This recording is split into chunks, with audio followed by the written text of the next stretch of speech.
You are listening to Leaders and Legends, a podcast produced by Veteran Strategies and featuring conversations with fascinating and impactful men and women who have shaped our world, our communities, and our history. My name is Robert Vane, Principal of Veteran Strategies, and your host for our discussion. You are listening to Leaders and Legends, a podcast presented by Veteran Strategies, a local veteran public relations enterprise, and sponsored by Girl Scouts of Central Indiana, Garmond Construction, the Crown Plaza Hotel, Grand Hall, and Conference Center at Historic Union Station, the law firm of Bose, McKinney, and Evans, and the Bose Public Affairs Group, the McGinley's Golden Ace Inn, and McAllister Machinery, your friendly neighborhood Caterpillar dealer. And we want to thank McAllister Machinery, who just re-upped for another year to be a sponsor of the podcast. So thank you very much. Our guest today on the Leaders and Legends podcast is someone whom I consider the world's leading authority on someone I believe to be incredibly underrated up until the last few years, and that is Ulysses S. Grant. Our guest is Brooks Simpson, who is the Arizona State University Foundation Professor of History at Arizona State University. He received his PhD at Wisconsin-Madison, which is, I guess we can ask Dr. Simpson, but probably the best history college university in the country. He has written extensively on Ulysses S. Grant and the Civil War period. He's given several presentations. He's consulted on documentaries. And if you ask people, and I have a few who are involved in the Civil War from a scholarship perspective, the opinion of Professor Simpson could not be any higher. Dr. Simpson, thank you for coming on the podcast today. Thank you for having me, Robert. How are you doing? Well, I'm thrilled. I wrote down 924 questions to ask you, and we'll see how many we can get through. Ulysses S. Grant, to me, is the most compelling figure of the war, even more than Lincoln, to me, because Lincoln was successful to a certain degree before the war, and whereas Grant was in the years before the war an abject failure, or certainly someone who had not fulfilled his promise. But there's a couple other things I want to talk about as well. First, let's talk about you. I have some spies, and my understanding is you are a Yankees fan. That is correct. You were born in New York City, is that right? Born on Long Island, actually, Freeport, New York, in Nassau County. And you're also a hockey nut? There are those who claim that. There are those who claim that, yes. So did you ever paint your face like David Puddy on Seinfeld? And no, I do draw lines somewhere, but there are those who know me that I'm a passionate Islanders fan as well as a Yankees fan. So growing up in the 70s, I know we're roughly the same age, that was, as William Tecumseh Sherman would say, that was high dudgeon, was it not, to be an Islanders fan in the 70s? The 70s and the 4 straight Stanley Cups in the 80s were certainly a memorable time to be an Islanders fan.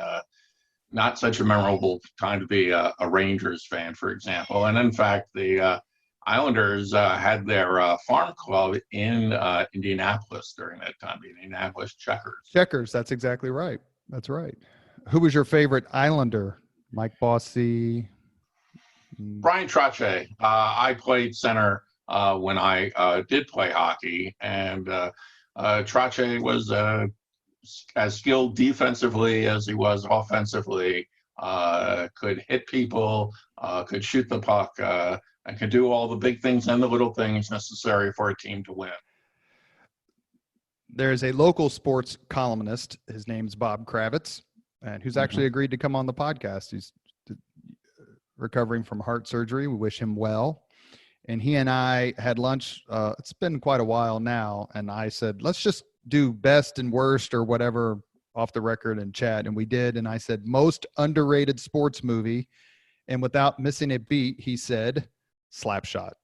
Mm-hmm. Well, Slapshot is still a fairly memorable movie. It's framed a lot of popular understandings about hockey. The model for Slapshot, to some extent, was based upon a hockey player who played for the Long Island Ducks and who I saw during his minor league days of the late 1960s, John Brophy. So not only have I, seen Major League Hockey at the National Hockey League level, but Slapshot certainly captures some of the flavor of minor league hockey. Half of my family is from Camden, so I grew up a Philadelphia Flyers fan. Mm-hmm. What did you think of or did you see the HBO special on the Broad Street Bullies?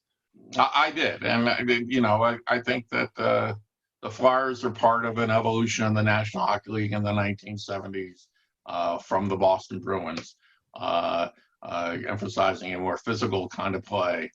And then in turn, other teams learned how to incorporate that style of play while still doing other things as well. And that's one thing I think that the Islanders, who used to play the Flyers a great deal and who won their first Stanley Cup at the Flyers' expense, learned that one of the things they had to do to be successful in the playoffs was to be as physically compelling as they were in terms of their skill set. We mentioned the Yankees before. Do you have a first or earliest New York Yankees memory? Yeah, actually, the first game I went to at Yankee Stadium, and this would be the Yankee Stadium prior to the 1973 season. I went in 1969 when most New Yorkers would have concentrated on the New York Mets. But I went to a game between the Yankees and what were then called the California Angels. I remember two Yankee rookies made their debut in that game, and one of them, a catcher named Johnny Ellis, hit an inside the park home run. So those were the post Mickey Mantle Yankees, a Yankee team that was not as successful as their predecessors or their successors, but nevertheless, those were the Yankees that I knew as a kid, featuring Bobby Mercer and a very young Thurman Munson. Did the love of baseball and hockey and history kind of all germinate at the same time? I mean, living in New York City, the history that's within just an hour's drive of New York City is fascinating. Was it kind of a growth spurt in all three things and other things at the same time? Well, I think actually the history came before the sports. I think the sports came in the late 1960s, but my father's mother, my grandmother, was a descendant of two Civil War veterans, and took a great deal of interest in my interest in history, and did a lot to cultivate it. Took me to Grant's Tomb as a kid, and also took me several times to Sagamore Hill, Theodore Roosevelt's house out in Oyster Bay, Long Island. She had met Roosevelt when he had been in South America, and so she had this rather vivid description of encountering him with the teeth all over the place and the energetic way, and talking about being delighted to meet her and all the like. And so she had some stories to tell, and both she and my parents did a lot to foster that interest, coming on the heels of the Civil War centennial between 1961 and 1965. So New York's World's Fair in 1964-65 featured an exhibit from the state of Illinois, and that's where Walt Disney had his animatronic Abraham Lincoln. And so I would always drag my father in to see that again and again and again. And now I've dragged my children into the version that's at Disneyland in California. They have no idea why I'm interested in. I really don't care. You're at Arizona. There's a couple other questions I want to ask you before we move on, but sure. You're at Arizona State. We could be parochial and assume that there just isn't, like, the Arizona territory was not a hotbed of Civil War Right. activity. Hmm. But do you find that it's immensely popular out there? History in general and Civil War specifically?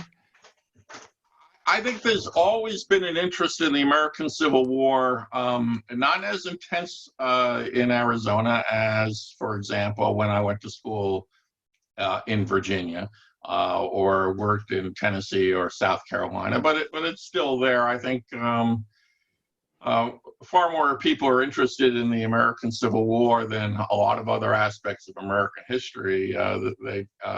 Their understanding and the depth of their interest may vary, but it's still there. It's something I would see as much more of an American thing in many ways than just simply a part of the southeast part of the country. I just think people in the southeast of the country, white Southerners in particular, have a little more intensity about the American Civil War Sure. because for them it's highly personal. Going back to one question I want to ask you about Long Island. I just went to New York City for the very first time. I'm 52 years old, and last Christmas I took my kids and tried to get into Grant's Tomb. Went there on a Sunday. It was closed. Mm-hmm. We went on a Sunday because we went to Monk's from the restaurant from Seinfeld to celebrate Festivus, and Right. tried to do that too, for it didn't work. So I really want to go back to New York City just to visit Grant's Tomb. But New York and that environment has such terrific Revolutionary War history. Was that something that you enjoyed as a kid, or that you enjoy reading about as a scholar?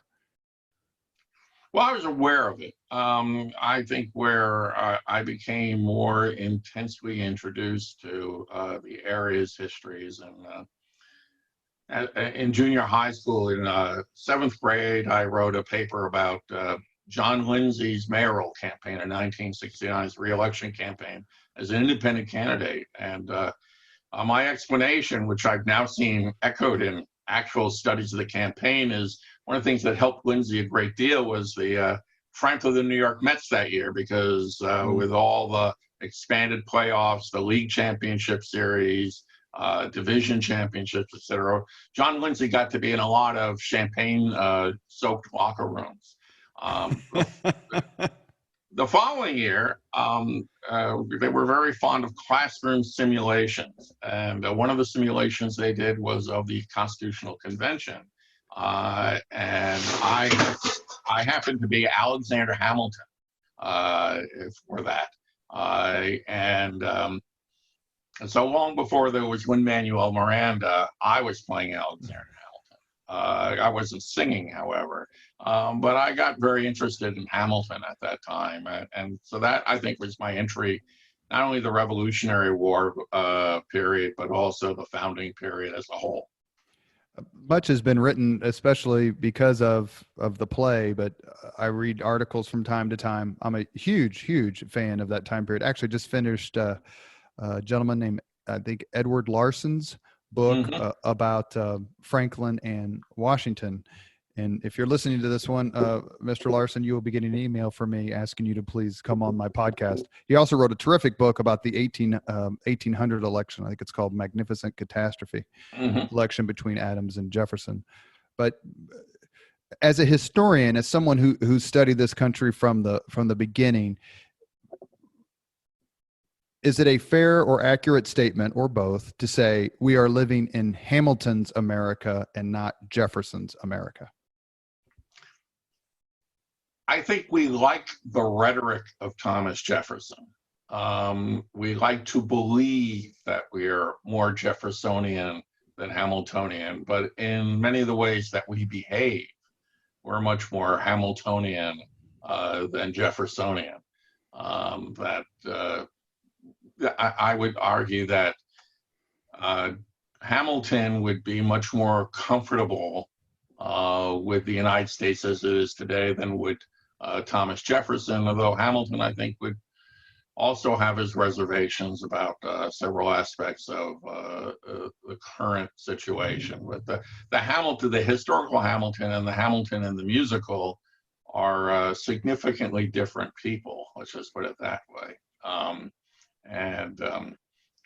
So it's interesting to see how Americans have been reintroduced to Hamilton, but at the same time, that reintroduction, if it just stops there, I think would leave somebody with a fairly misleading understanding of who Hamilton was, what he did, and frankly, what his weaknesses were. We're going to get into some quotes that I've pulled and have known for a long time, and I want to ask you about, get your reaction to. But speaking of Hamilton, one of my favorite quotes by someone great about someone great is when asked about Hamilton's brain power, Thomas Jefferson replied, "He is a host unto himself." Yeah, he was very intelligent man, but he also had some Achilles heels in his life that I think limited his effectiveness in certain ways. He was fortunate that he had gained a working relationship with George Washington. And I think that to some degree, the Jeffersonians, once Hamilton was no longer on the scene, were more willing to accept some of Hamilton's measures now that their mastermind was no longer present to do what they feared he might do with such opportunities. Was there a particular author you cottoned to in your early years, maybe high school, college, where you're like, I really, really enjoy reading books by, this person or that person? Personally, for me, even though my graduate degree is in medieval history, 14th century England, I found books by Bruce Catton who is a famed Civil War historian, to be particularly readable. Did you find some of those books as a kid, and how important is it to you, or for the Civil War historians' overall cause, to have books that are just fun and readable?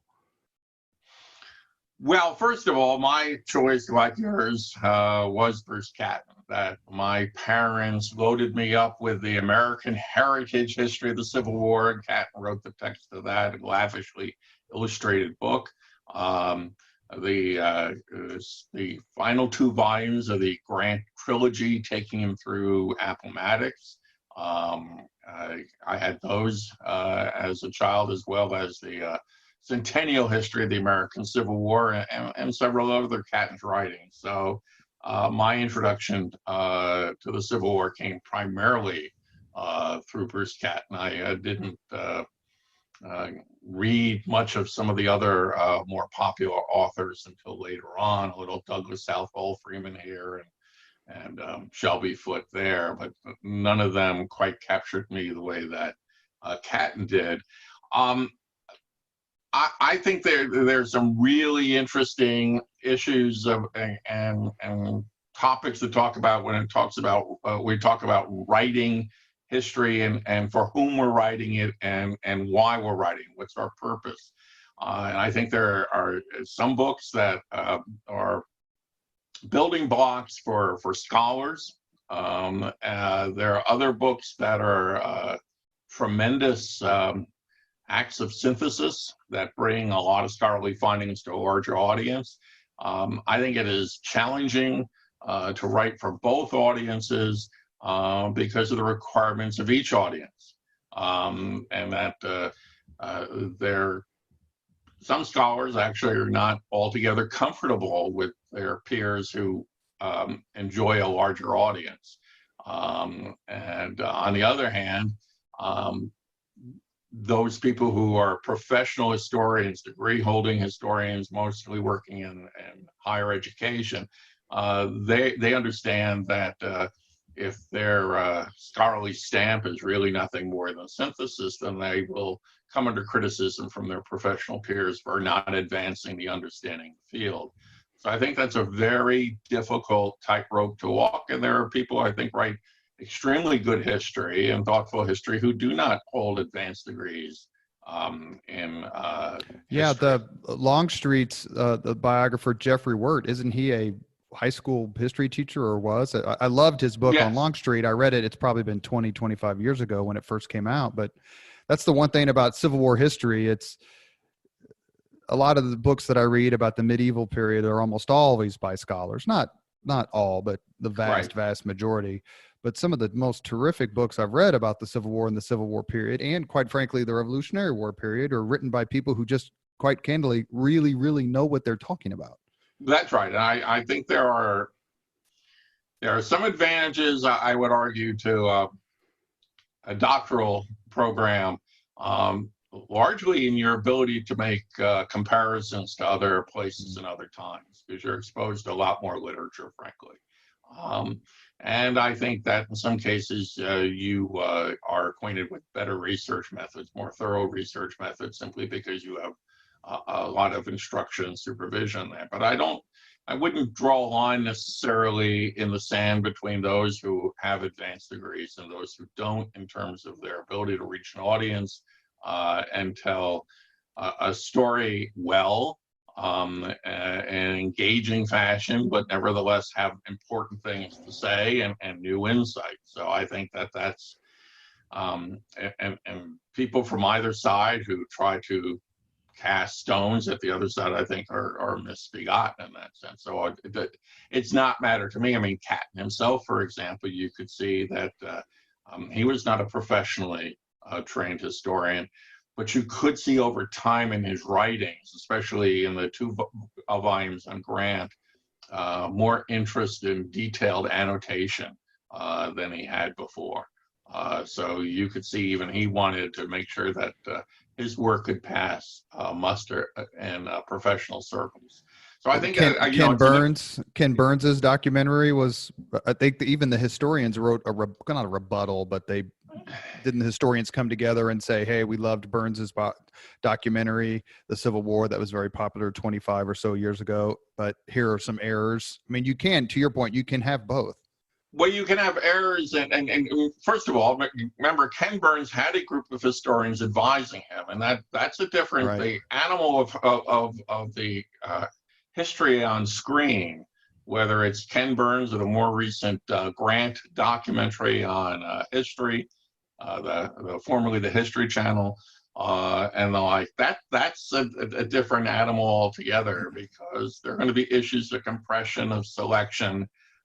If you actually look at a script for an hour show, you realize how little there is in terms of space and time to get information across.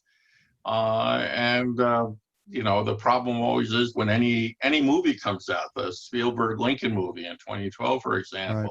There are going to be compromises made, and the debate is always between those people who get history solely or primarily through such visual presentations, going all the way back to Birth of a Nation and Gone with the Wind, or if they see that as an opportunity to then look at other things. And so I think there's always going to be a tension there. There were mistakes, some big, some small, in the Burns documentary, but there were also just differences of opinion on what should be emphasized. Burns himself has said recently in an interview with Chris Cuomo that he would do it differently now than he would have when he was putting it together in the late 1980s. You mentioned Gone with the Wind, and we try not to date these podcasts, although I frequently do. It's being recorded on July 1st, which is not only the first day of the Battle of the Somme, in which 60,000 British were killed, injured, or missing in a single day. It's also the anniversary of the first day of the Battle of Gettysburg, which is 1863. The Somme is 1916. But we would be remiss, because we love her in so many roles. Today is also the 104th birthday of Olivia de Havilland, Melanie, and Gone with the Wind. You are listening to Leaders and Legends, a podcast presented by Veteran Strategies, a local veteran public relations enterprise, and sponsored by Girl Scouts of Central Indiana, Garmond Construction, the Crown Plaza Hotel, Grand Hall, and Conference Center at Historic Union Station, the law firm of Bose, McKinney, and Evans, and the Bose Public Affairs Group, the McGinley's Golden Ace Inn, and McAllister Machinery, your friendly neighborhood Caterpillar dealer. Thank you for joining us on the Leaders and Legends podcast. Our guest is Professor Brooks Simpson, the world's leading, in my view, Grant scholar, a scholar of Ulysses S. Grant, and he's been very generous with his time. And we're going to delve right into the general and the recent documentary. One of my most favorite anecdotes or facts about Grant. And I used to travel the Midwest and give a speech to Civil War roundtables about how the relationship between Lincoln and Grant won the war. That was my thesis.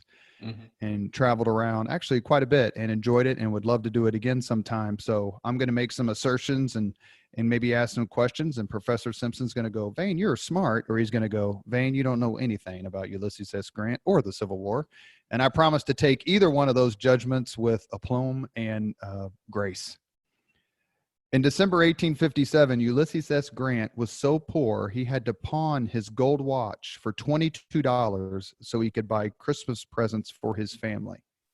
Less than 7 years later, he would be the first merit lieutenant general since George Washington. How did that happen? Well, part of it is opportunity. Some would call that luck. But much has to do with what you do with those opportunities. Other people had opportunities too and did not do quite so well. I think that Grant had a lot of common sense, a fundamental understanding of how to get things done.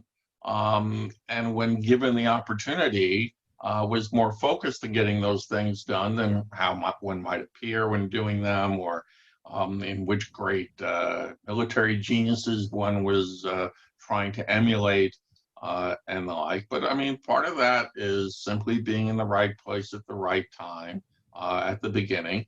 Moving to Galena, Illinois in 1860, for example, meant that he was in firmly Northern Territory at the outbreak of the conflict. Being in Galena in the northwest corner of the state meant that he was already acquainted with the district's congressman, Elihu Washburn, who, when looking around to give someone a commission to that for whom he could take credit, settled upon this Mexican War veteran. Those cannot be attributed to Grant's genius, but to opportunities. But again, other people have opportunities and they don't do well. And what Grant seemed to do when he got opportunities is make the most of them early on. And certainly by 1862, he had, I would argue, an up and down year. Great victories at Forts Henry and Donelson, escaping by the skin of his teeth at Shiloh, and then trying to struggle forward during the remainder of the year with some people who were very hostile towards his advancement. Some of those people had Lincoln's ear. And it's not until 1863, with the Vicksburg campaign, the culmination of which the anniversary comes in several days as well, that Grant really established himself among the front rank of Union military leadership. And again, that's in part because of temperament, problem solving, and a rather straightforward understanding of the task before him. I think it's useful when we remember, to what can we attribute this? Grant's favorite subject at West Point was mathematics. And mathematics is basically solving problems. And Grant was very good at that. And in fact, there's at least one proof that he offered that stood for quite some time in the Academy's annals. I mean, he was known for his skill in math. He was known for his horsemanship. But that ability to solve problems, to reduce problems to their essentials, and then to figure out how to address those problems, made him distinctive among his peers who often couldn't even frame the problem, the task before them, let alone come up with a viable solution. How much did Grant's numerable failures help him ultimately succeed? Well, I would argue that one of the things that where failure helps you to succeed later on is that you have failed.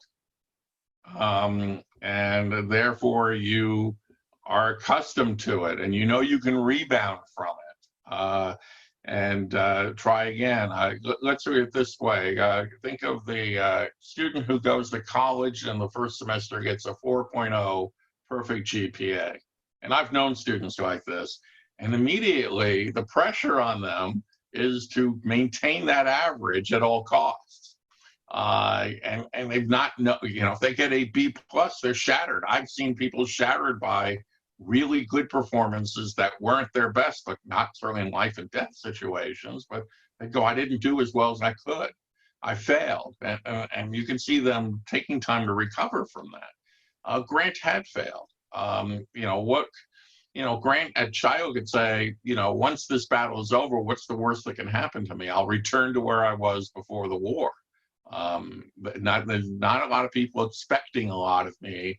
And there are a lot of people who doubted me, including in Grant's case, his own father. There were very few people who were firm Grant supporters, one of them being his wife, Julia. But other people had to learn to trust him, including Lincoln himself. I think that failure often prepares you for future success.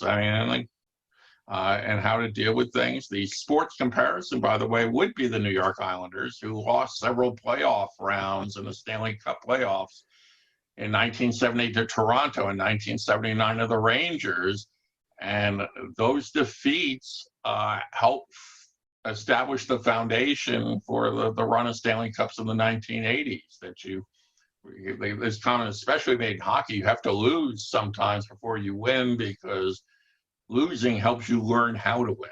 And I would argue that Grant is sort of evolving over this time. He's learning.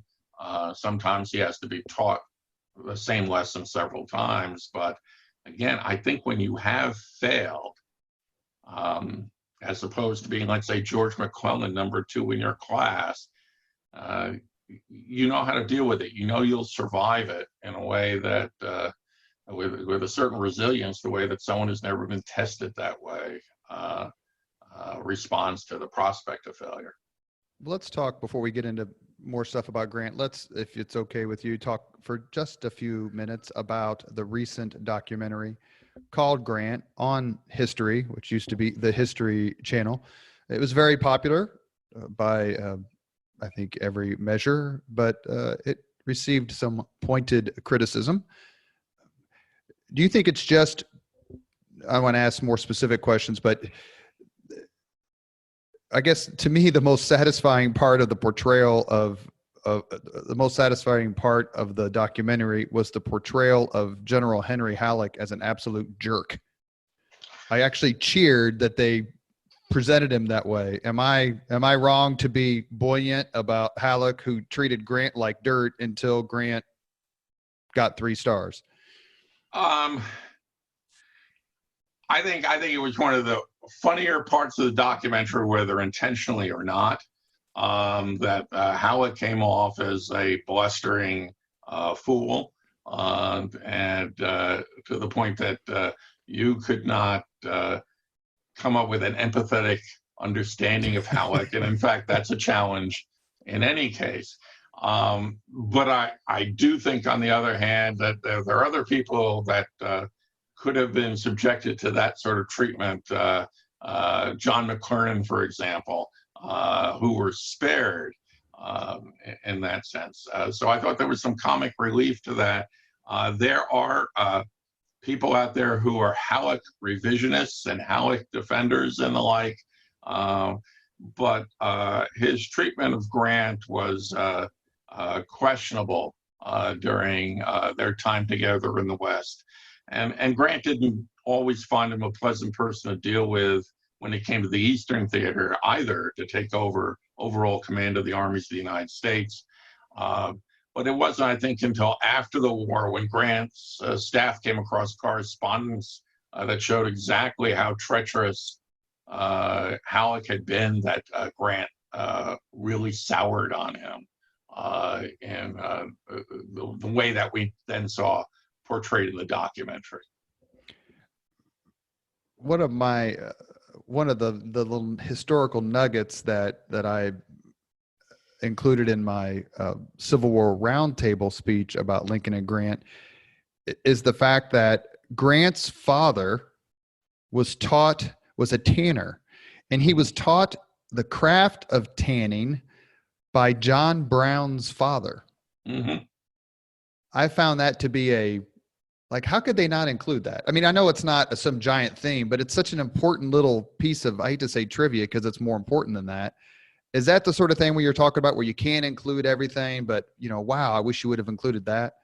Well, I think the problem with any documentary is you only got so much time. So you better decide what story or stories you're going to tell, because you're not going to be comprehensive. You're not going to be definitive.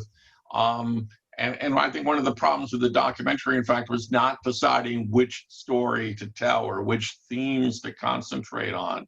And I also think the documentary tended to bend over towards the wartime Grant and using reenactors sometimes to excess at the expense of I call it some narrative unity and thematic continuity. So it's not just that Grant's father worked in Owen Brown's tannery and was very aware of John Brown as a young man, but that Grant had gone to a prep school in Ripley, Ohio, right before he went to West Point. And the fellow who ran that prep school, for example, a guy named the Reverend John Rankin, actually also operated a station on the Underground Railroad. So that Grant was in the area, of course, where Eliza crosses the Ohio River to escape to freedom, and Uncle Tom's Cabin. That's that same area. So Grant was aware of these issues as a young man, and he had to do a lot of thinking of them, about them, even as he, goes to Missouri, falls in love with the daughter of a slaveholder, and indeed during the 1850s works on his father-in-law's plantation, works alongside slaves, owns a slave for a while.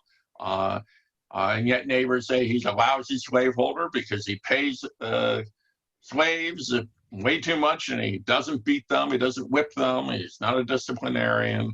But from the beginning, the issue of slavery runs through Grant's life. It's much a personal challenge what to do about this, because it enters his life in so many directions as it is a public issue. And I'm not going to try to spend a bunch of time trying to punk out this documentary, which is certainly, if you're a Civil War fan or a Grant fan or a history fan, it's certainly worth watching. Mm-hmm. But one thing I wanted to see done, especially because I think they spent a little, they mentioned the surrender at Appomattox, even though they have Grant dressing a hell of a lot better than he did at the actual ceremony, is Grant's personal role in basically saving Robert E. Lee's hide after the Civil War. Please talk just a few minutes about that. They met for the surrender. Then I think they met the next day, because that's where Grant sees General Longstreet, who he's known for years, and they were close friends. And then Lee visits Grant when Grant is president. But in between then, the president who takes over after Lincoln's assassination, Andrew Johnson, wants to go after Lee.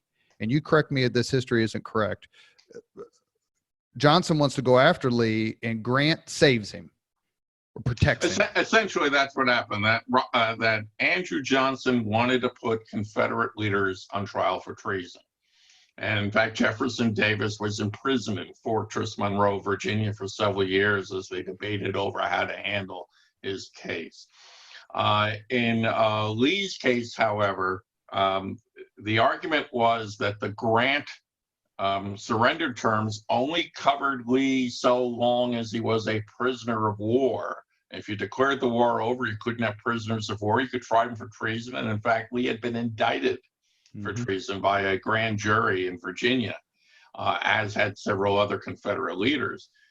And Johnson, whose big mantra upon entering office is that treason must be made odious and traitors must be punished, wanted to go after Lee. And it was Grant who said, you can't do this. Lincoln approved these terms. In fact, Johnson had approved those terms because those were essentially the same terms that Sherman ended up giving Joe Johnston in North Carolina at the end of April 1865. And if you do this, I can't be held accountable for what's going to happen next, because a lot of Confederates surrendered because they thought they weren't going to be prosecuted for treason. And when Johnson persists, Grant threatens to resign and take his case to the people. And in fact, it is Grant's, it's not a question of law at this point. It's Grant saying, do you want to go one-on-one with me? And at this point, Ulysses S. Grant is the most popular man in the United States. And Johnson backs off. So yes, Grant saved Lee's neck, certainly saved Lee the experience of treason trial in the immediate aftermath of the American Civil War. I think what's interesting is the Grant of 1865,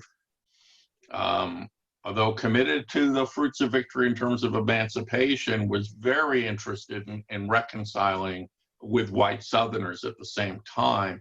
And in fact, I don't think that the series did a very good job of understanding the balance that Grant's trying to walk. That part of the war is to reunite the country, and that means welcoming Southern whites back into the Union. But is the price going to be the betrayal of Black aspirations for freedom, liberty, opportunity, equality, and the like? It's a little more complex than that rather short treatment has. It also is a little more complex as to why Grant chose to run for president, a position that he really didn't want. I think you emphasized earlier Grant's struggles in the 1850s economically. Well, by 1866, Ulysses S. Grant's got 4 stars on his shoulder. The rank of General of the Army is created for him. He's getting things from all over the place because at that time, let's say, ethical boundaries weren't what they would be now. People in Boston, because Bostonians are who they are, they gave him a library. People from Philly, given who they are, they gave him a house. People from New York, being who they are, they just gave him money. And he was being treated as this great man in his own nice Washington house, etc. And he'd have to give that up if he ran for president. There was no retirement program. There's no pension program for a president at the time. People forget that when Grant became president in 1869, he was the youngest man at that time ever to become president of the United States. He'd secured his economic future, and now he's being asked to put all that at risk to enter politics. So there was a sense of personal sacrifice there. Those things, so again, what story are you going to tell? And what's the purpose of your documentary? Because I think you have to accept you cannot do everything. And I think one of the challenges with that, the recent documentary, was it didn't always choose what it wanted to do very well, and then didn't persist in that. The one thing you did mention, which I think was sort of amusing, when people watch these things, there are a group of people who will point out that the rifles are wrong, the terrain is wrong, it's the wrong time of the day. And by the way, most of these criticisms were correct, but a lot of the audience isn't looking for that. But Grant was always uniformed incorrectly. And in fact, the Grant uniform of 1861 is the same as the one in 1865, by the way, except for the number of stars on his shoulder straps. And there's no picture of Grant that shows him wearing his uniform coat in the way that the series had. And as you said, he comes somewhat overdressed to Appomattox with all these brass buttons and the like, instead of the rather plain private tunic that he wore. he only had his shoulder straps on, and they said he looked like a fly on a shoulder of beef when he walked into Wilmer McLean's parlor, with all the mud and red clay of the Virginia countryside splattered all over him. So, And I think his idol was Zachary Taylor, who was that's dressed right. like a bum, and with all due respect, President Taylor. And Robert E. Lee's idol was Winfield Scott, Old who Fuss and Feathers. yeah, who was a brevet lieutenant general, but it was always dressed like he was going to the prom. And so you could that should have been brought out in the visual that was presented, as the contrast between the two is not only not education, because they both went to West Point, but there were so many contrasts in height and bearing and in continence and attitude, but they were almost personified by the fact that Lee dresses really well because he thinks that he's going to be Grant's prisoner.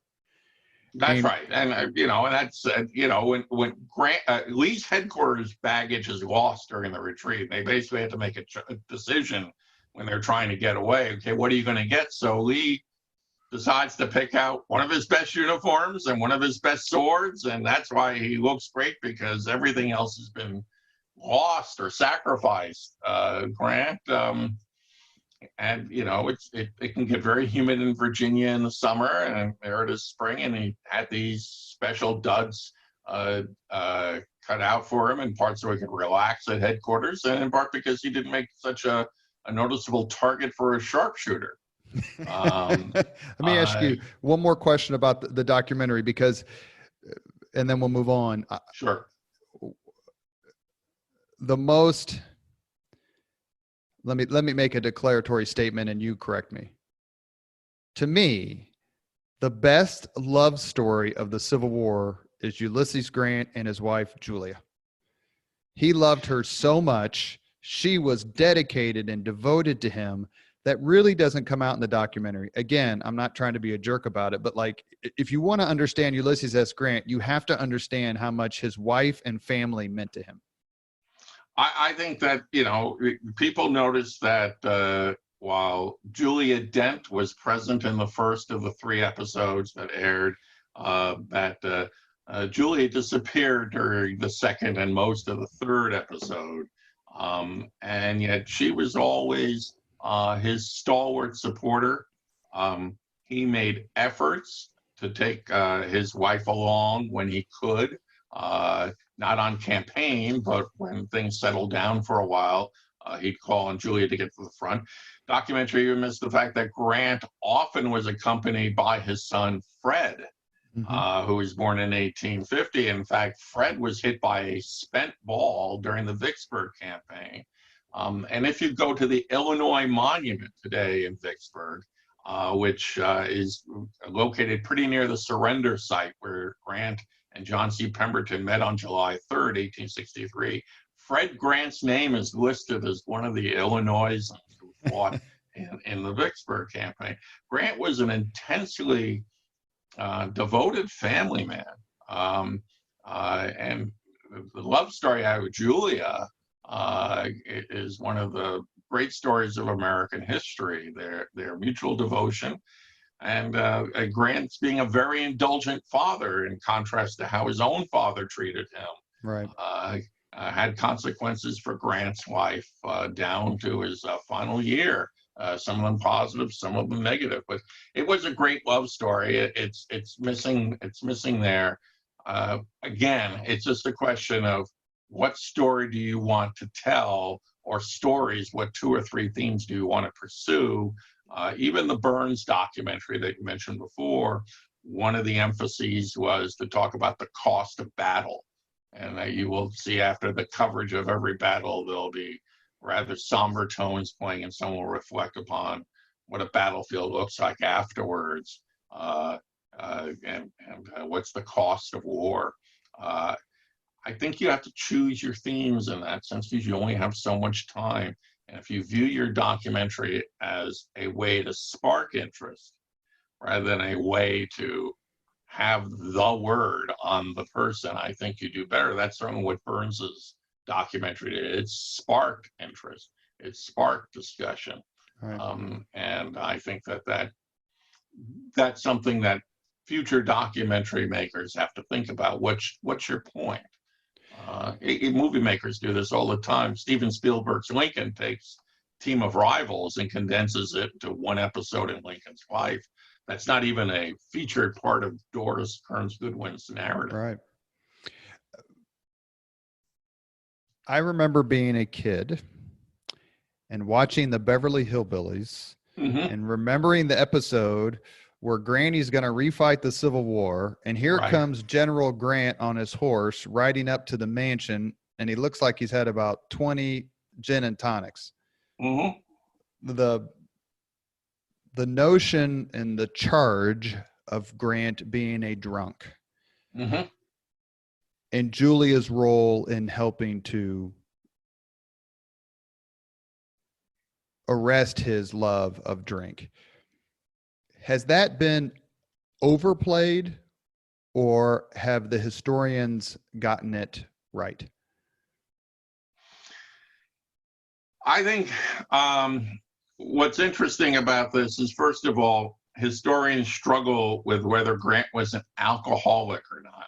Now, if you actually look at literature about alcohol addiction and alcohol abuse, you'll find that that literature is so varied that it's difficult to come up with a definition with which everyone could agree.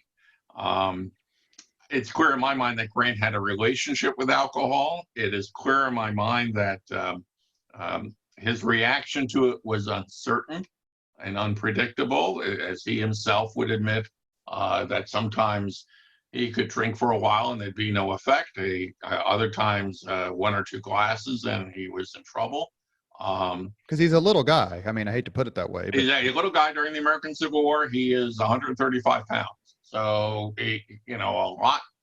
But he doesn't necessarily respond in predictable ways. But it wasn't that he drank. It's that he became, the impact, the effects of alcohol showed on him very, very quickly. Other generals drank. Joseph Hooker drank a lot, but it's really a question of, can you hold your liquor? And then there's a question of, okay, when did Grant drink and was it really important? Look, when you are a general in command of 40, 50,000 men, whenever you're incapacitated, that's a bad thing. Okay, there's somebody say he waited until there were quiet periods of the war, suggests that there was some planning to this, and actually the record doesn't support that. The drinking and its impact was exaggerated. If Grant was a helpless and hapless alcoholic, then he could never have controlled his appetite. Sometimes Julia's there, sometimes Julia's not. But the notion that Julia acted to control his drinking, there's one challenge to that, which is, as president, the Grant White House had a very impressive wine cellar. In fact, it was left to Lemonade Lucy, Rutherford B. Hayes' wife, to try to clean that out. If Julia Grant was worried about her husband's propensity for alcohol, you'd be hard pressed to explain why the White House wine cellar was so well stocked during the Grant administration. There are people who said that what happened afterwards is that he got larger. He had middle-aged spread. He put on some weight. He had better cooking, and he went from bad whiskey to much more refined drinks. And so the stories of Grant as a drunk start to diminish in 1865. We really don't have many after 1868, and no one makes a big deal about them anymore. That's a great point. That's exactly right. I'm sitting here thinking about, I don't ever remember him being charged as being a drunk while president. It was all while he was in the United States Army before the Civil War and then during the combat. I never thought of it that way. That's right. And there were other things going on. Grant, he suffered migraine headaches. Mm-hmm. And in the 19th century, the notion was if you had a headache, you should take a drink to feel better. That's, in fact, exactly the wrong thing to do when you have a migraine headache. And there are some times in which we can look at incidents where Grant's reported to be drunk, and we'll find other reports at the same time saying that he had a migraine headache, he was under the weather, and people actually pushed alcohol on him to try to say, hey, look, you'll feel better if you have a drink or two. He has a headache, you remember. Yeah, that's right. I'm sorry, I interrupted you. That's right. And someone actually offers him a drink and says, that's not really going to help at this point in time. So don't do that. Because in his memoirs, he say I think he says I awoke with a terrific headache, and then as soon as he got Lee's note that he was ready to surrender, his headache went away. And those migraines, those tension headaches, that Grant internalized a lot of his stress. And that's what we see as a calm person is, I think, someone trying to restrain himself. So we've heard the stories that the Wilderness Campaign, the opening of his confrontation with Robert E. Lee in 1864, there are images of Grant supposedly whittling away at a piece of wood, smoking 24 cigars. And people are saying, see how calm he is? He's just smoking and whittling. Well, in fact, when he was whittling, he chopped up his cotton gloves. He'd gotten all dressed for the Army of Potomac, but by the end of the second day, he was back to where he used to be, and the sword was away, and the uniform wasn't quite what it was. But he was nervous. He's working off nervous energy because he's never commanded that army before. He has no idea how they're going to act. And for one of the few times that we have, Grant actually loses his cool during a battle. When the Confederates launch an attack on the evening of May 6th and make some progress, people run to headquarters, say, here it is. Lee's going to do it to us. He's done this before. I know his methods. And Grant stands up and he says, I'm sick and tired of this. I've heard enough about Bobby Lee. Some of you think he's going to turn a double somersault and land in our flanks and our rear at the same time. Go back and think about what you're going to do and to him, not what he's going to do to us. That's a man who explodes. He's not worried about Lee. He's worried about the Army of the Potomac. And whether it's like getting a new sports car that you don't understand how to operate yet. It's somewhat of a learning curve for him. It's one of the reasons he did not want to come east before. He said, I know my generals in the West.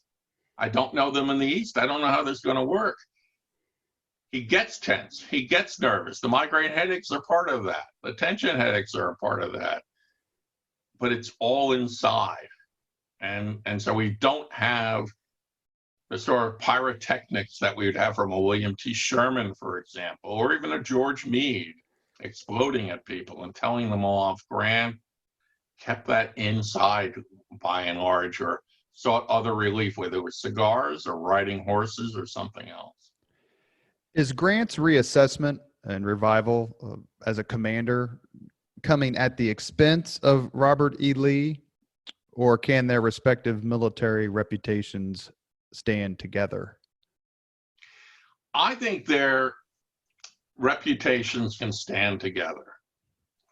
But it is true that we have had a more critical assessment of Lee's generalship that has accompanied reassessments of Grant's generalship. Although one could argue that that's almost a century old. The first historian to really argue this was a British historian named J.F.C. Fuller. That's right.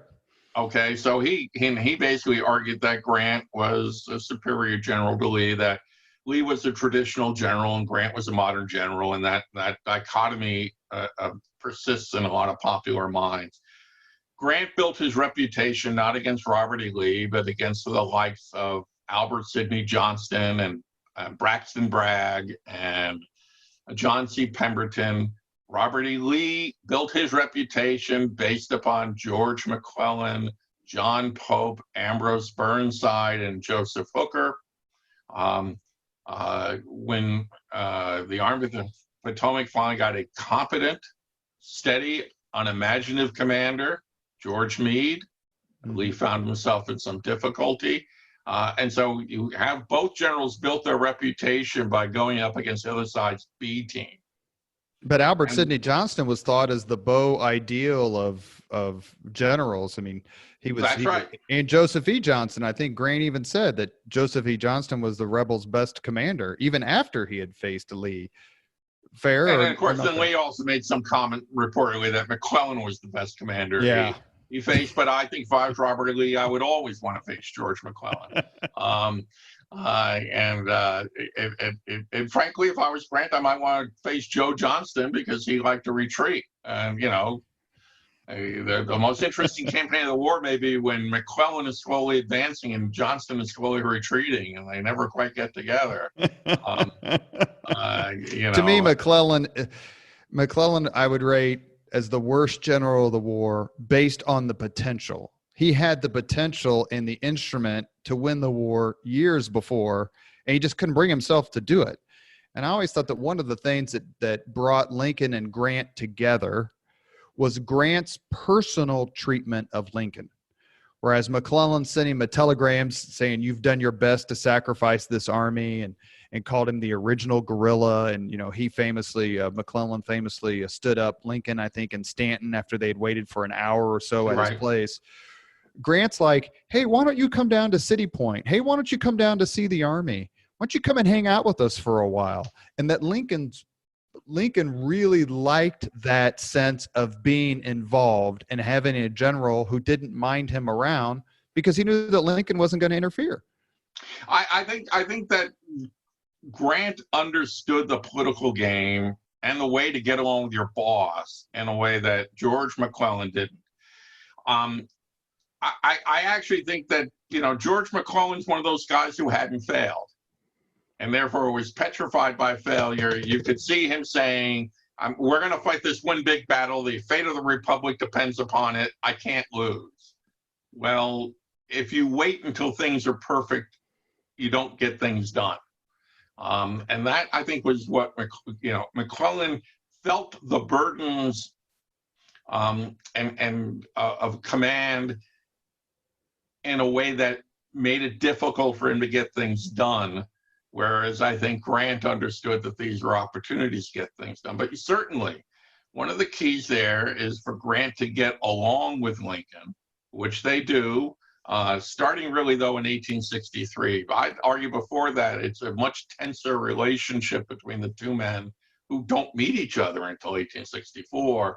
But that Grant's smart enough not to argue with him in the way that other generals might argue with him or become, upset with him. I mean, George Meade used to get upset with Lincoln a lot, and Lincoln would get upset with George Meade in turn. So even though they're not insulting each other, and remember, Lincoln insults McClellan too. The slows. This isn't the Army of Potomac. This is Joe McClellan's bodyguard, for example. What have your horses done that have made them tired? I mean, it's a dysfunctional relationship between Lincoln and McClellan on both sides. And it becomes a functional relationship and a supportive relationship between Grant and Lincoln on both sides. But again, it took a little while for Lincoln to warm up to Grant. He never quite got to the point, obviously, of removing him, but he had his doubts. They were understandable. They had reports of his drinking. He sent people out to check up on him. He had generals who had his ear, who criticized Grant, and he gave them a hearing. And it's really, in that sense, one of the reasons Vicksburg is such an important victory for the Union cause is because it puts Grant on the pedestal. He's now won the big one. And what's going to happen afterwards, no one quite knows. But he's not going to be often a sideshow for later on. He is now performed. Grant had delivered the goods in a way that other generals had promised but failed to do.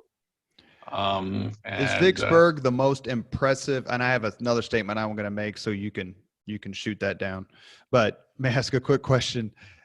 Is Vicksburg the most impressive military achievement of the war? Probably, yeah. It's a combined arms operation, difficult terrain, against an enemy force which, if ably managed, would have outnumbered you, deep in enemy territory, with logistical challenges that really would have destroyed a lesser man, and with increasing public skepticism about whether you can pull this off. And Grant's under the gun. He knows that they don't do what they need to do. That's the end of his military career. So there's a lot going on there, and the stakes are high, and then the results are very significant for the progress of Union arms during the war. Okay, so the wonderful and brilliant and generous and kind and all around terrific Hoosier, Peter Carmichael, who came on this podcast, and one of the very first ones we did last year, I made this statement to him, and he laughed, and he didn't Peter's the head of the Civil War Institute at Gettysburg College, and he and I had the same history advisor for undergraduate. We actually would have been there. We would have been at IUPUI, Indiana University here at Indianapolis at the same time, had I not joined the Army right out of high school. So I made this statement to him, and I'll make it to you, and you push back or tell me, hey, I'm onto something. Shiloh is the most important battle of the war. If Shiloh had been lost, then all, or if not all, but certainly most of the seeds of the ultimate Confederate defeat and Union victory would not have been planted. Grant would have certainly have not survived it, at least as we know it. The friendship between Grant and Sherman, which was cemented at Shiloh, would not have taken place, would not have had the opportunity to grow. Grant would not have gotten the subsequent opportunities. Shiloh also, in my view, planted in the minds of not just the people who were there, but others, that there's not going to be a negotiated settlement. The South is going to have to be conquered. The armies are going to have to be defeated. This fact may be wrong, but I remember reading it one time that more people were killed and wounded at Shiloh than in every single battle and every single conflict in United States history up to that date, which was April, I think, 6th and 7th, 1862. Shiloh, to me, cements the relationship between Grant and Sherman, which helped win the war. There's a terrific book about it. I forget who wrote it. I don't know if it was Charles Blake, Brace and Flood, but someone wrote a book about the partnership between them and how they won the war. It allowed the Union to stay on the offensive in the West, where a lot of people think the war was won. And there are other things I could say, but that's my thesis. If I had to choose one battle that was the genesis of the Confederate defeat, I would choose Shiloh. How wrong am I? Look, I think it's always going to be tough to talk about what are turning points and what's the most important battle. One could flip this and say that, the most important campaign during the war, and some people have said this, are the 7 days going on in Virginia at the same time, because after the 7 days, the notion of a quick war went away, and the road to escalation and emancipation is established at that time. Certainly in terms of Grant's career and Sherman's career, that's important.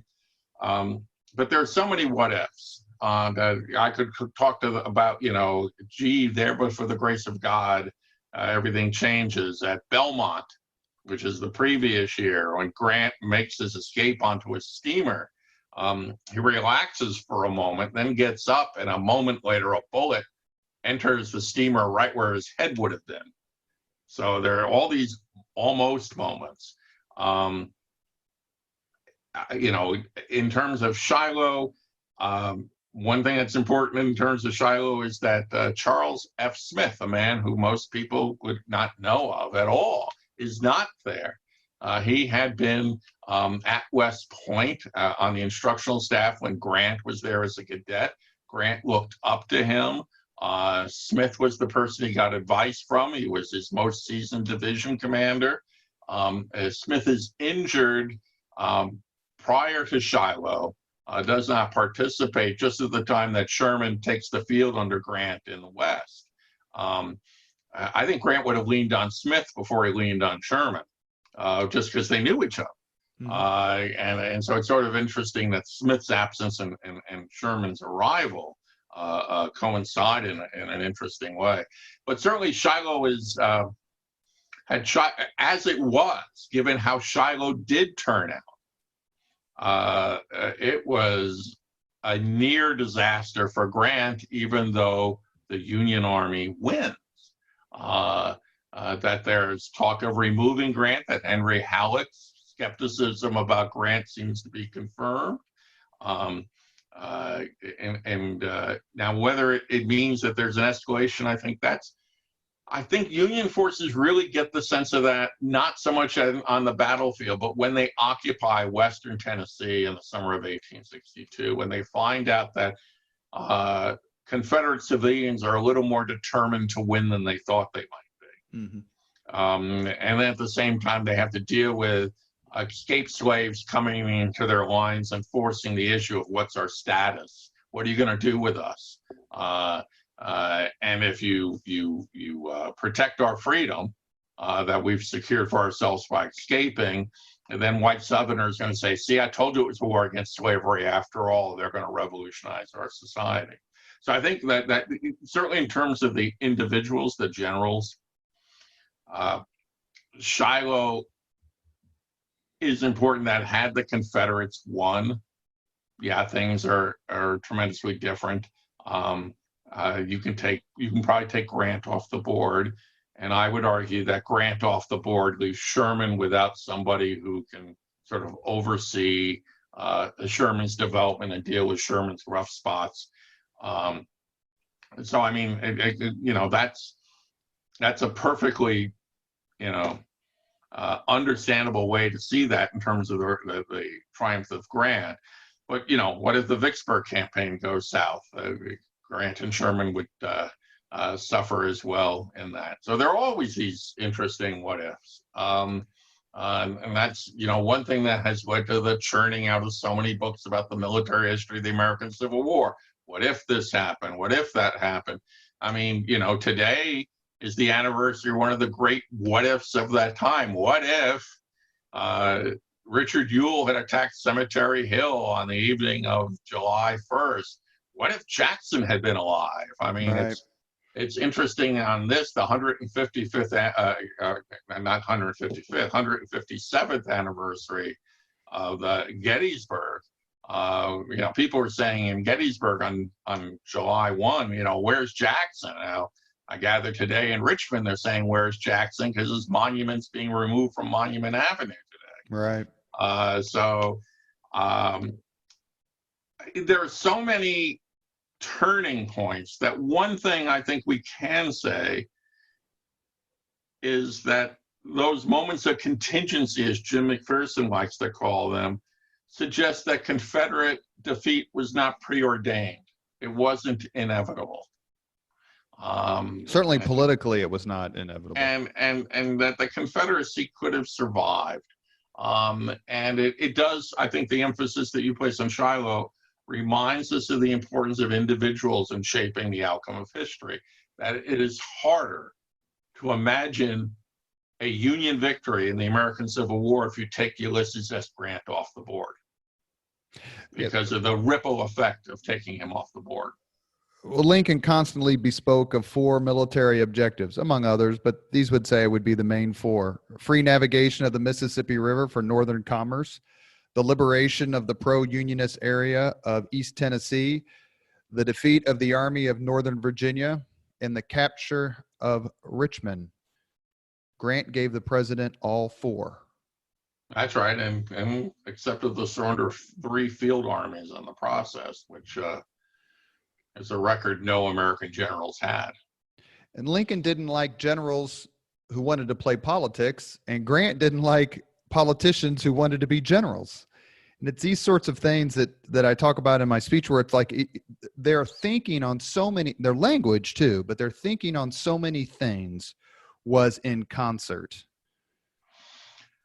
Yeah, I do think that's true, but I also think what's interesting about that is Grant's understanding of where Lincoln was and what Lincoln had to do. Most Union generals complained that the politicians didn't understand the stresses of command. George Meade would be like that. George McClellan certainly was like that. They don't understand what I'm doing. Grant understood what Lincoln was going through. And so, whereas usually people emphasize Lincoln's role in the Grant-Lincoln relationship, I would emphasize Grant's role, and I'll give you the example. At the end of 1863, Elihu Washburn introduces into the House of Representatives the bill that will reestablish the rank of lieutenant general. And he clearly wants Grant to have that position.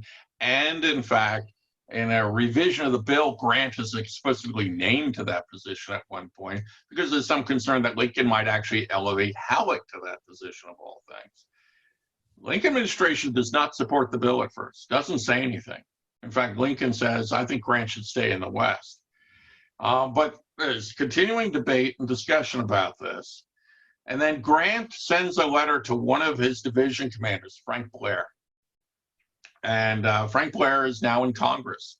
The blurring of the lines of military and political at this time. And he says, look, I don't like politics. I don't want to run for president. I've heard all this stuff.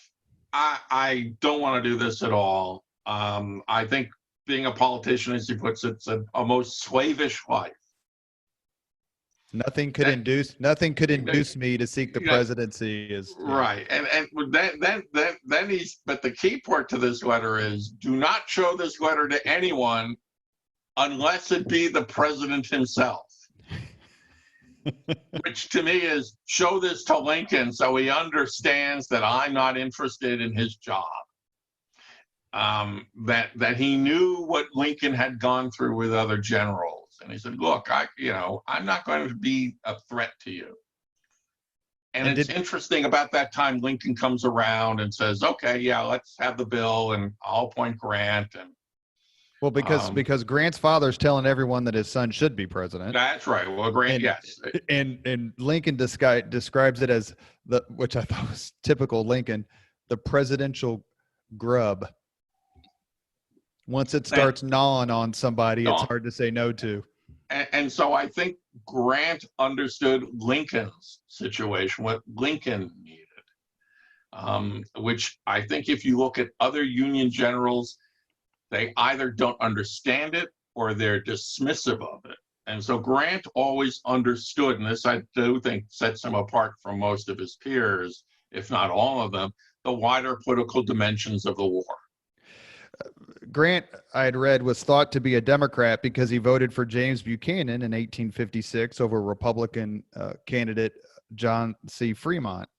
Grant explained his vote by stating he, quote, voted for Buchanan because he didn't know him and against Fremont because he did. Yeah, Grant's political background, though, actually was a Whig in the 1840s and 1850s. Father was a big Whig, so to speak, pun intended. But Grant was, if anything, pro-Whig, and one of his political heroes would have been Henry Clay. Lincoln's political hero. He comes and of course both Taylor and Scott run on the Whig ticket for president. Grant, in fact, shows up to get some Army paperwork done in 1852, but Washington's closed because of Henry Clay's funeral. So there's, Grant's political identity, I would argue, does not become solidified until Andrew Johnson's administration, where he then clearly becomes a Whig, a Republican, with Whiggish tendencies, much like Lincoln had been. And because in part he also saw many of the Democrats during the war in the North as threatening the Union cause, as being disloyal to the fate of his own soldiers. So Grant becomes a Republican, and in many cases, really the first real Republican president, since Lincoln's a transitional figure in that regard. But I don't think that partisan identity really solidifies until after the war is over. One thing I don't want to give short shrift to in the few moments we have remaining is Grant's sense of personality and how it manifested itself as president. Grant was, and I think I'm going to get this quote mostly right. He was described once he took over from the Army of the Potomac as commander of, of all the armies and marched with the Army of the Potomac. He was described as habitually wearing the expression of a man who had determined to run his head into a brick wall and was about to do it. Grant also had a terrific sense of humor. My favorite Grantism is, they asked if he could whistle. Am I going to get this right? And he says, I know two tunes. One is Yankee Doodle and the other one isn't. Yeah, that's right. And that's why those who want to Grant the musical are going to be sadly frustrated by the fact that the central character doesn't care for music. Wasn't much of a dancer either. But Grant as president facing Reconstruction, which I have to be candid, I've not studied Reconstruction, but I've ordered your book, and there's a couple articles I have up. Actually, I have pulled up your article on the Lieutenant General bill that you have written. I didn't get it all finished before the podcast, but is Grant's task as president during Reconstruction equal to or more than arduous than his role as commander-in-chief of the United States armies in the Civil War? I think it's one of the most difficult challenges an American president has faced upon assuming office, in part because so much of Reconstruction had already taken place under the Johnson administration in rather flawed ways that left Grant with a mess.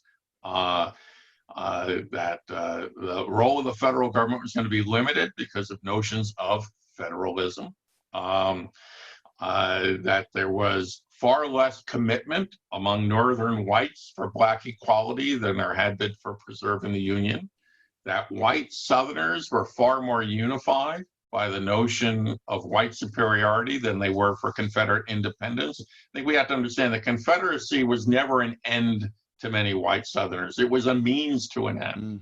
And that end could still be met in large part in the post-war period. So you have dwindling public support, a very determined terrorist operation going on in the South by white supremacists that I think we've underappreciated. And limited tools to deal with these things. For example, this is the 150th anniversary of the creation of the Department of Justice. Well, that's created during the Grant administration in large part to deal with all the cases that they have to deal with Reconstruction and with violence against African Americans and their white allies in the South. I think that the best way to deal with this is to relate this to something we talked about earlier. We talked about turning points during the American Civil War in terms of battles. And so we have a lot of people saying, what if General so-and-so had done this? What if General this could have turned out differently? And so we have all that.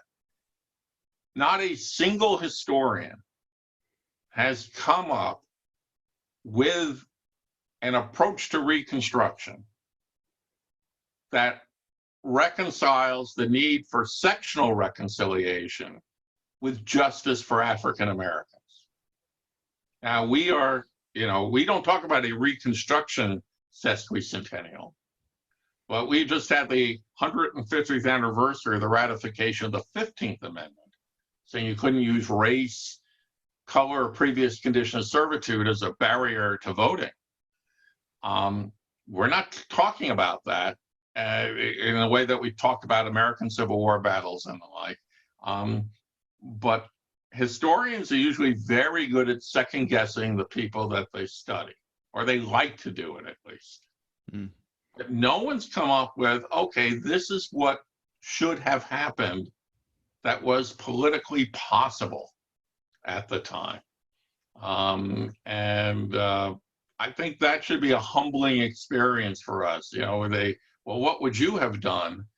No one's really come up with a really good answer in terms of what could you do that could have passed muster with white Americans, North and South, as well as African Americans, North and South, during that time.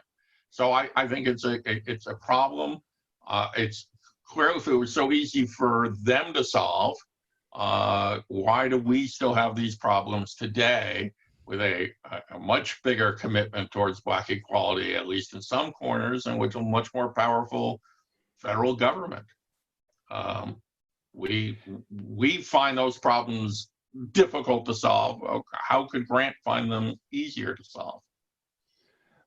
We frequently pair Frederick Douglass with Abraham Lincoln in various meetings, and especially Douglass's compliments to President Lincoln right after he had given the second inaugural address, the "with malice toward none" address.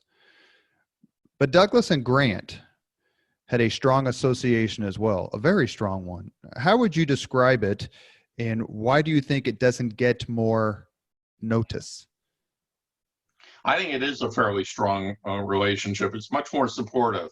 Douglass is much less critical of Grant than he would be of Lincoln at times. That Lincoln Douglass Frederick Douglass relationship takes a little while to form because Douglass is critical of Lincoln at various times.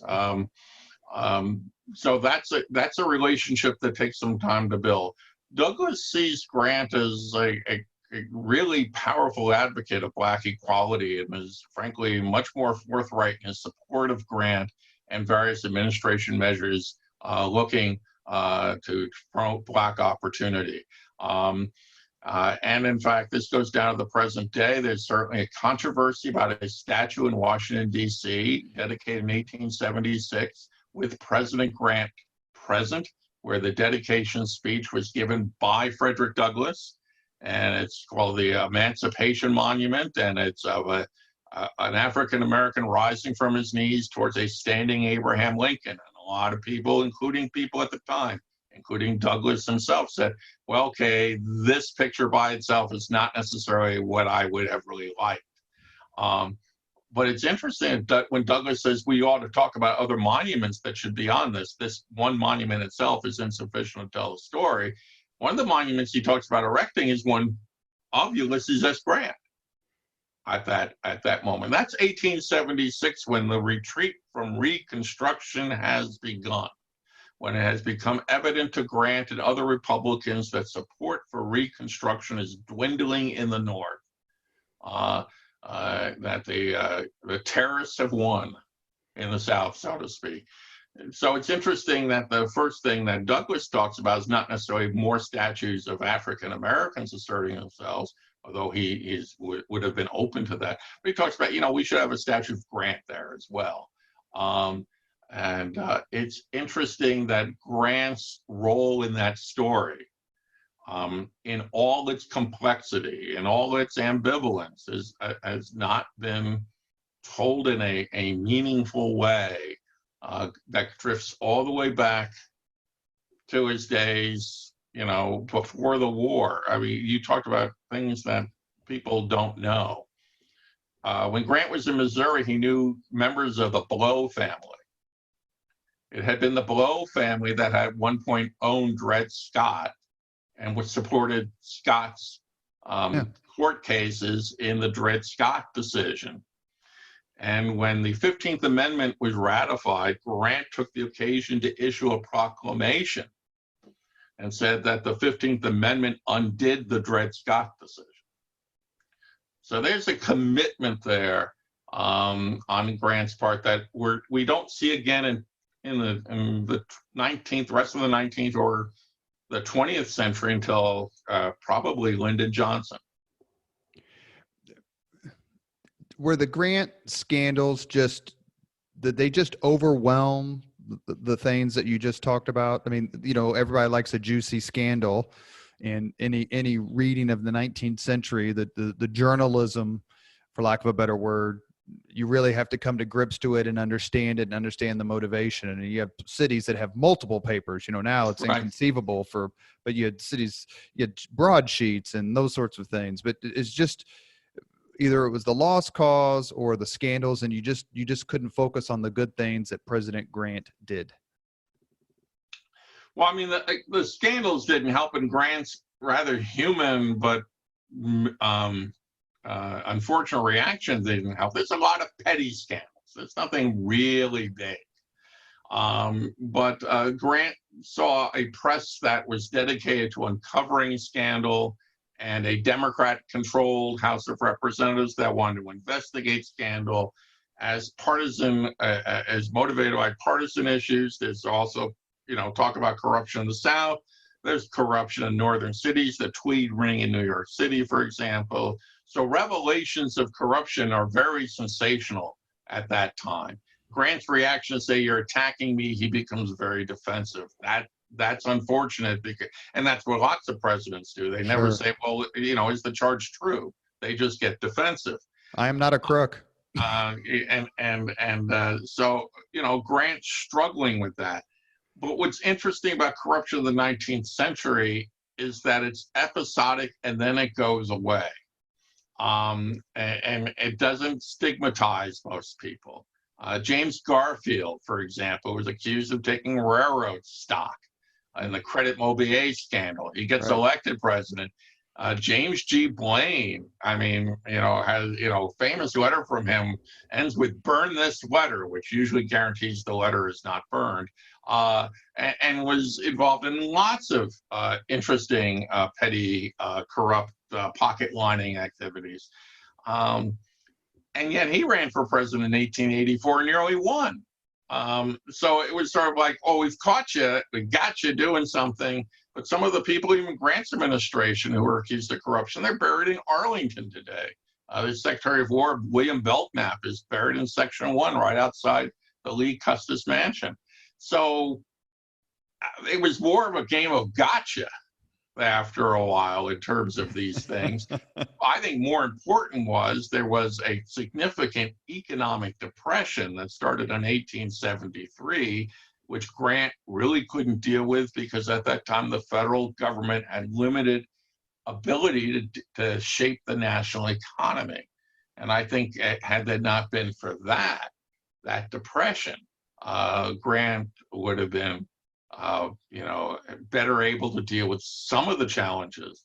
But you can see Democrats in the 1870s saying, "You're out of a job, but this administration wants to help Black people in the South." Right. Why is that? Help comes at home first. If you vote for us, we'll clean this mess up and restore government in the hands of people who should be exercising government, namely white people.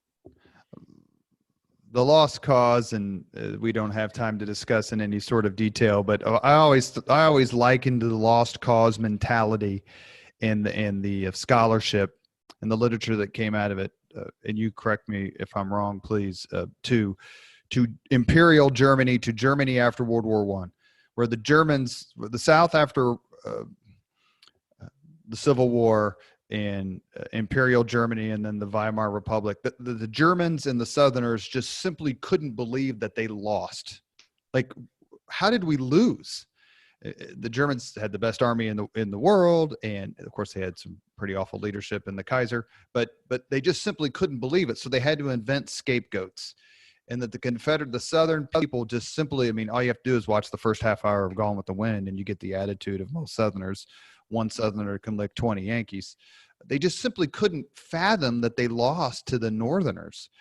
And of all the quotes that I read that make me want to read more about the Civil War and the mentality is the quote from Jefferson Davis, where he says, quote, "Next to the defeat of the Confederacy, the death of Abraham Lincoln was the darkest day the South has ever known." Two quick questions. One is, do you agree with that? And what does that say about the attitude of Southerners? And a question I meant to ask you before, what do you think, as a scholar of Ulysses S. Grant, what do you think was going through his mind when he read the telegram that told him Lincoln has been assassinated and cannot live? Well, if Lincoln had not been assassinated, what would happen is one of the great what-if questions of American history. We know that Lincoln, as of April 1865, was interested in a limited degree of Black suffrage in the South, but was still committed to the restoration of civil governments throughout the South, which was one of the real challenges of Reconstruction. How do you control people while you're restoring their right of self-government in a federalist system? I think that Lincoln would have found the challenges of Reconstruction rather daunting, and that perhaps his assassination, unfortunate as it was in many other ways, rescued him from having to deal with these very difficult, intractable problems that he himself understood he didn't know what he was going to do. I mean, that's his last cabinet meeting on April 14th. He says, circumstances have changed. We've got to start from ground zero all over again and try to build a policy. Grant did believe in Lincoln's political savvy as well as statesman-like commitment. He also had a funny feeling about Andrew Johnson, who he'd already met, and realized that Johnson was perhaps not equal to the task that he would inherit. But it'll always be one of those great what ifs. And the problem is that when we try to explore that what if in any disciplined way, we kind of reveal our fantasy life or our assumptions about what we think.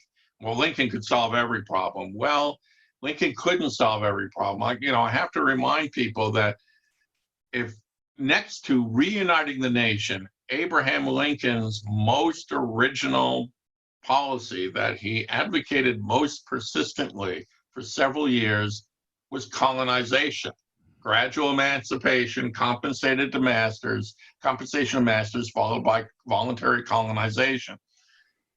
That went virtually nowhere. That was his darling. That was the policy he inherited from his hero, Henry Clay. I think Republicans become more assertive now that it's not a war to worry about. Democrats, war Democrats who were willing to support a war for union are not willing to support any form of black equality. I think Lincoln would not have tolerated the violence that white Southerners committed against black Southerners in the early years after the war, but I'm not sure how harsh he would have been. To me, in fact, the issue is not that Lincoln died, however unfortunate that it is, but that Andrew Johnson became the president. Because Andrew Johnson, given his commitments, given his beliefs, given his racism, which people thought was deep even for the time. Right. You talk about presidential relationships with Frederick Douglass. The one that Frederick Douglass had with Andrew Johnson was horrific. And the confrontation between the two men in February 1866 is one of the most uncomfortable discussions you'll ever see between a white president and an African-American leader. So as tragic as Lincoln's passing is, I think it's Andrew Johnson becoming president that ensures that what is to follow is going to be a disaster. And had there been somebody else who'd been, maybe wonderfully mediocre or unexceptional, willing to listen to others, that president might have had a better time. But Andrew Johnson, one of the ways in which Abraham Lincoln stands out as a great president is on one side there's James Buchanan, and the other side there's Andrew Johnson. Two men who will continue to inhabit the bottom five of American presidents for quite some time. And, whereas I think Grant has now come up to about a mid-level, which I think is an acceptable, a presidency that had some accomplishments and some failures in a fairly difficult time. That's probably better than how Grant used to be evaluated. And I think that's fair, but Lincoln gets to profit from the people around him in a way that perhaps no other American president quite had that excellent opportunity. That's a terrific point. I mean, obviously you think about them, James Buchanan and Andrew Johnson being terrible presidents, but right. I mean, you talk about a rose between two thorns. Uh, Last question I want to ask before we get to the 5 questions is, you can't have a podcast with a Grant historian, and we are talking to Professor Brooks Simpson, a Grant biographer and one of the leading, if not the leading, Grant scholars in the country and the world, without at least one quick question about Grant's memoirs. I read Mr. Flood's book. I think it's called Grant's Final Victory. About Grant. It's absolutely I loved that book. Not bothly the memoirs, which I read a long time ago, but Mr. Flood's book about Grant racing against his own death to finish these memoirs. It's superb. But you, as a scholar, when you read the memoirs, or you read about the memoirs of U.S. Grant, the personal memoirs of U.S. Grant, as a writer and a historian, what is your estimation of them? And I can tell you a very quick story, and I'll make it quick. George Will gave a speech down in Bloomington, where Indiana University is, and I went down there to listen to it. And he said he would sign books. So everyone brought these books, and they brought books that Will had written. And I was enough of a snot to bring my copy of the personal memoirs of U.S. Grant. And I handed it to him. I said, Dr. Will, would you mind signing this for me? And he looked at me like, what the hell are these? Like, this binding is so old, it can't be one of mine. And he flipped it over and he looked at it and he saw the name of the book and who the author was. And George Will looked right at me and goes, I wish I had written a book as good as this. And he signed it. It's also actually currently signed.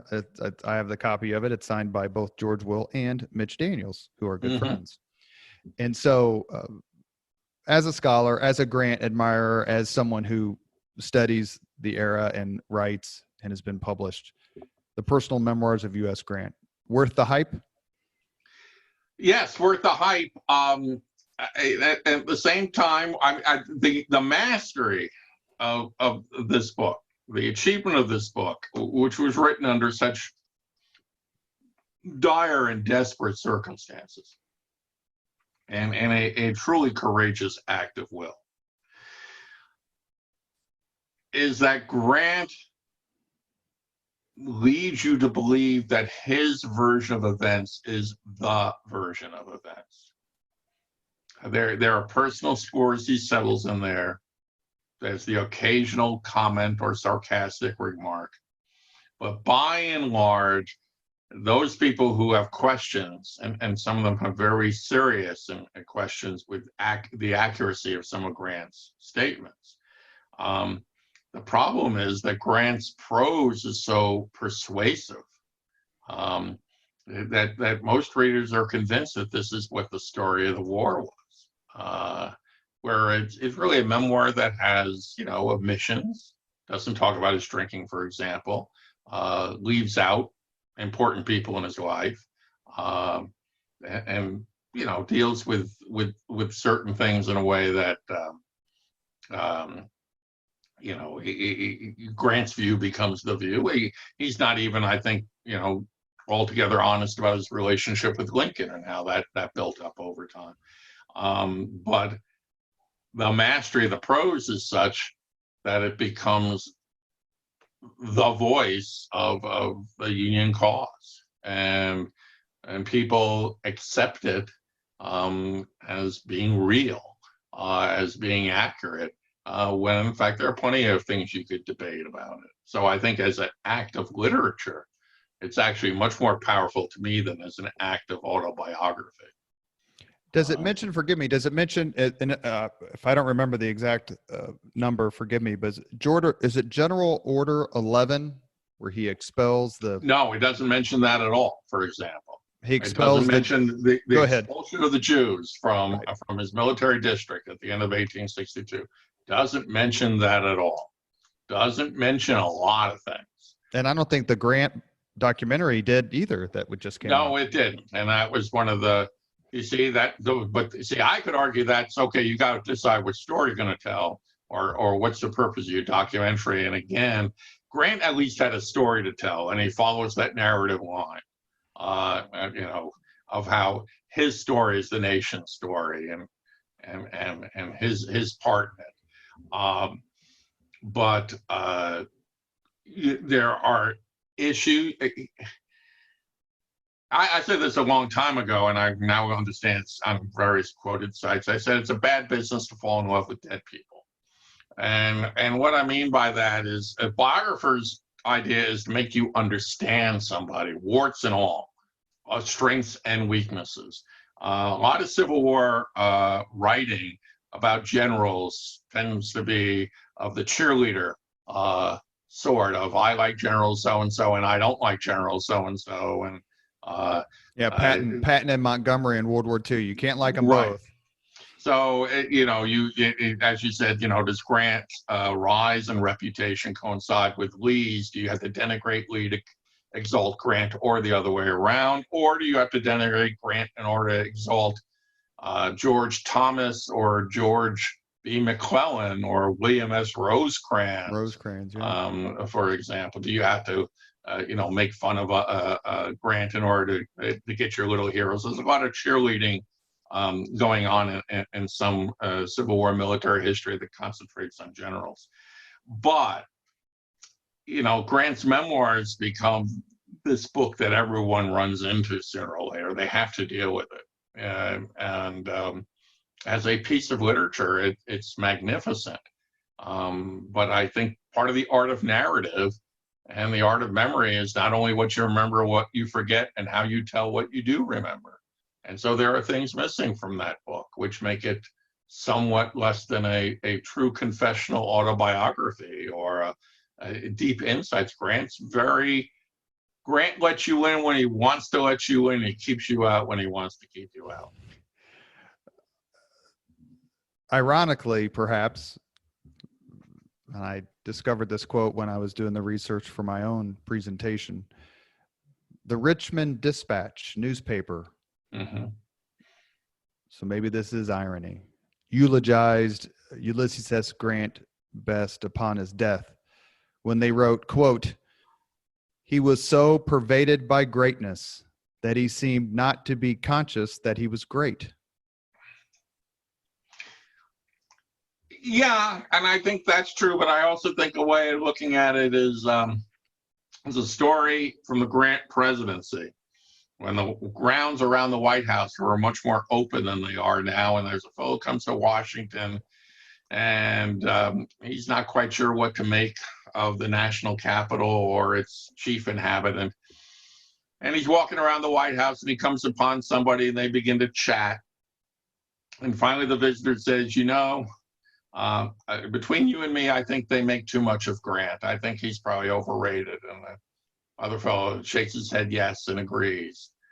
Okay, then two break up. Fellow goes back to his hotel. Then he hears there's a White House reception, which was very common in the 19th century. You'd open the doors of the White House once a week, and people would come in and shake hands. That's how Grant and Lincoln actually met for the first time in 1864.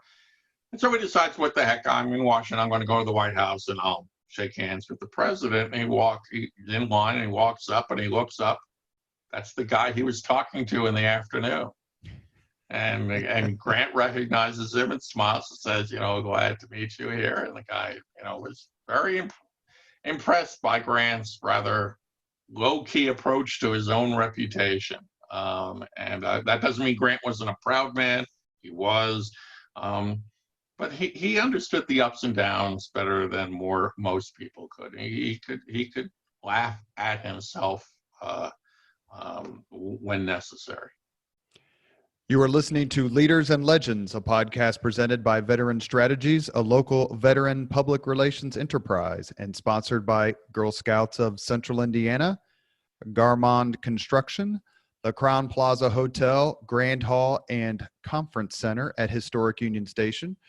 And I believe it's at Historic Union Station where Stanton met Ulysses S. Grant to give him the commission to command the armies of the West in 1863.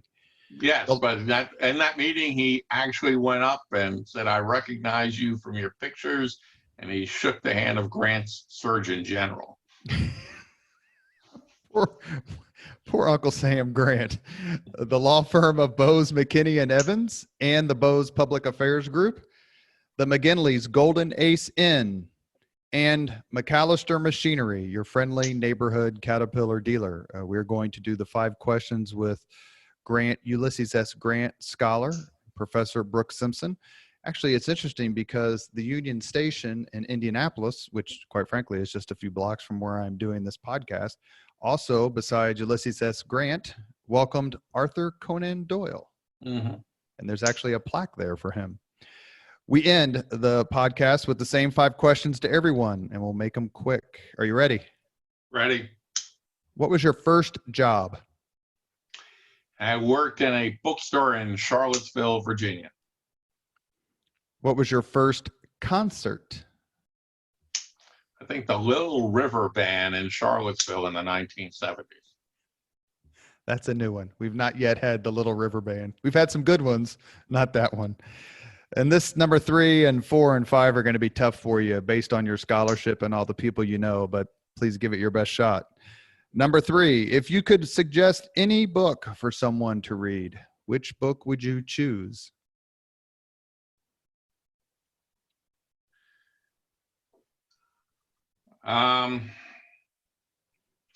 There are so many things that I could say at that point, as I'm sure you've gotten that response to that question before.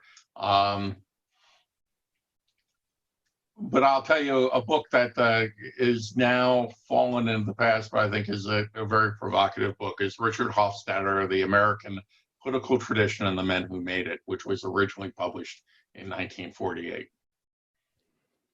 Famous presidential scholar, as I recall. Is that correct? Mm-hmm. Number 4, if you could witness any event in history, be there as it, sorry, this is a terrible question for you, but everybody gets it. If you could witness any event in history, be there as it happens, which event would you choose? Bob Nystrom's overtime goal in the 1980 Stanley Cup Finals.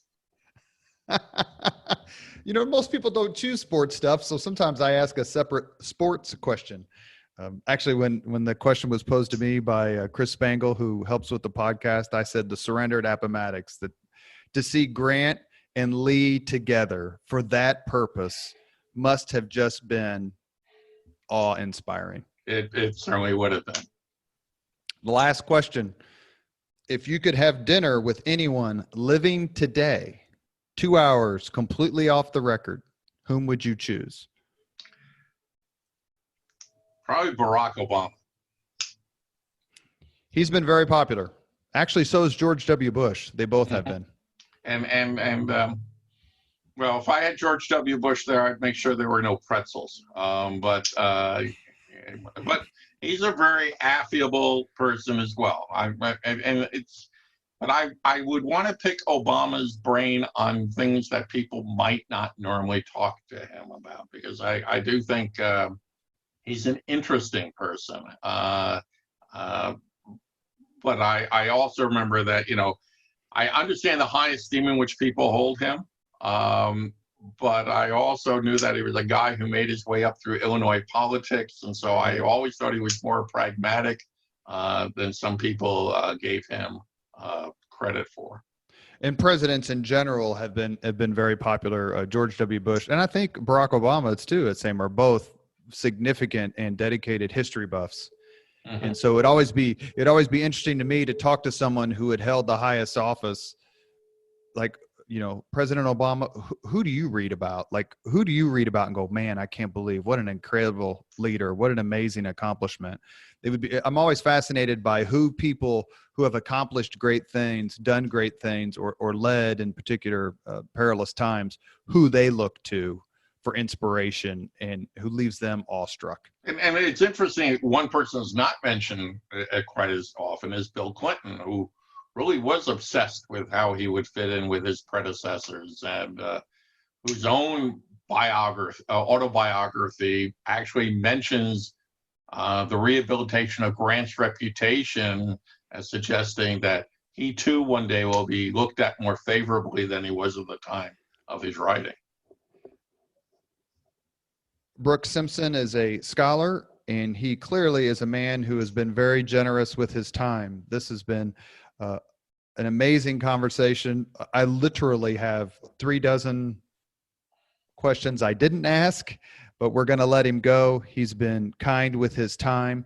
Thank you so very much, Professor Simpson. We are very, very honored to get a chance to speak to you. And personally, let me say that I very much enjoy your work on Grant, and for you to spend some time with us today talking about this man and his accomplishments is a real treat. Thank you. Well, thank you very much. Thank you very much for listening to Leaders and Legends, brought to you by Veteran Strategies Incorporated. If you want to contact us about this program or our menu of public relations services, please send us an email at robert@veteranstrategies.com. That's robert@veteranstrategies.com.